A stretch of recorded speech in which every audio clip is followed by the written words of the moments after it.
হ্যাঁ হয়ে গেছে পুরো খাবার মানে কোথায় তৈরি হয়েছে এখানে লেখা আছে দুবাই, দুবাই বাংলাদেশের ভিতরে দুবাই একটা আছে। না ভুল স্বীকার করছি, আমি আর করবেন না, ঠিক আছে, শিওর কথা দিলেন তো সবার সামনে, আর করবেন না। কতগুলো ইঞ্জিন ক্ষতিগ্রস্ত হবে?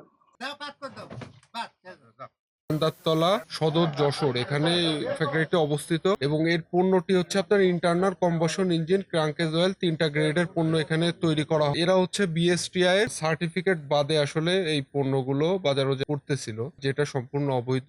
ওনারা অবৈধভাবে বিএসটি অনুমোদন ছাড়া 3টা গ্রেডের HD50, 20W40 আর 20W50। হ্যাঁ এই তিনটা যেহেতু ওনারা করতেছেন এবং টোটালি অবৈধ এবং ওনাদের ল্যাব নাই এবং ল্যাবও নাই ওনাদের কাছে, প্রসেসিং রুম ফিলিং রুম কোনো কিছুই নাই ওনাদেরকে, সম্পূর্ণ অবৈধ। এবং আপনারা জানেন যে এটা ইঞ্জিনের জন্য ক্ষতিকর, হুমকি স্বরূপ এবং নিম্নমানের, এবং উনি দোষ স্বীকার করছেন, যার কারণে ভোক্তা অধিকার সংরক্ষণ আইন 2009 এর 43 ধারায় ওনাকে 50,000 টাকা এবং 45 ধারায় প্রতিষ্ঠিত ভোক্তা পর্যায়ে যথাযথ সরবরাহ না করা ওনাকে আরো 50,000 টাকা, মোট 1 লক্ষ টাকা জরিমানা করেছে এবং মুসলিকা দিয়েছে ভবিষ্যতে এই ধরনের কার্যক্রম থেকে বিরত থাকবেন। বিপুল পরিমাণে এখানে মালামাল ধ্বংস করা হয়েছে, ভবিষ্যতে উনি মুসলিকা দিয়েছেন কার্যক্রম থেকে বিরত থাকবেন। যদি উনি ভবিষ্যতে কাজ করেন ওনার বিরুদ্ধে আরো সর্বোচ্চ যেটা মানে আইনে সেটা নিব।